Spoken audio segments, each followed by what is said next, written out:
Hello, Lahiri ওনার special treatment করছেন। মদ খেয়ে বাস চালিয়ে লোক মেরেছে, তাকে জামাই আদর করে ট্রিটমেন্ট করছে এই হসপিটাল। আজ এই হাসপাতালে আগুন জ্বলবে। ড্রাইভারটাকে ডাকতো।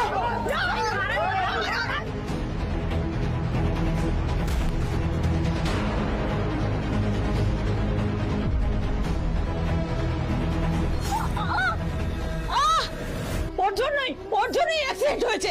ওকে আমাদের হাতে তুলে দিন, ওকে আমাদের হাতে তুলে দিন। সমাজ সেবা করা হলো, নিজের মাথা। এখন ড্রাইভারের দোষ নয় না, তাহলে কে কে দোষ করেছে? আমার বর। ওর শুধু একটাই দোষ ছিল, ও ওই বাসে চড়েছিল। আপনার আবার কি করে? রাজমিস্ত্রির কাজ করে। আচ্ছা, তার মানে উনি অনেক বড় বড় বিল্ডিং বানানোর কাজ। তার দায়, হ্যাঁ, নিশ্চয়ই ভালো লাগবে না।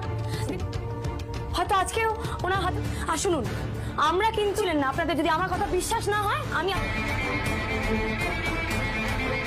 কি কুচকুচ করছেন?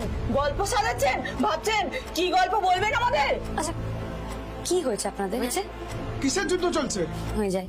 আমরা ডাক্তাররা আমাদের চেষ্টা করি, সেটাই আমাদের কাজ। এ তো গেল একজনের কথা, আর বাকিরা আমাদের বাড়ির লোক। বাকিরা সবাই স্টেবল আছে। আপনারা তো এতক্ষণ এখানে ছিলেন, আর একটু ধৈর্য ধরে থেকে যান, সবার সাথে আপনাদের দেখা হবে। ডক্টর আদি, একটানা সবাইকে দেখে যাচ্ছেন, এবার একটু বিশ্রাম নিন। শত হলেও মানুষের শরীর তো। ডক্টর লাহিড়ীর খোঁজ নিয়েছেন? তবে এখানে আমাদের প্রাইমারি দায়িত্ব হচ্ছে, আফটার অল আমরা। ডাক্তার দিদি, আমার স্বামীকে একটু দেখতে দেবেন? আমি জানি আপনারা খুব ভালো ট্রিটমেন্ট করেছেন, কিন্তু তবু যদি একটু নিজের চোখে একটু দেখতে পেতাম, তাহলে একটু শান্তি পেতাম।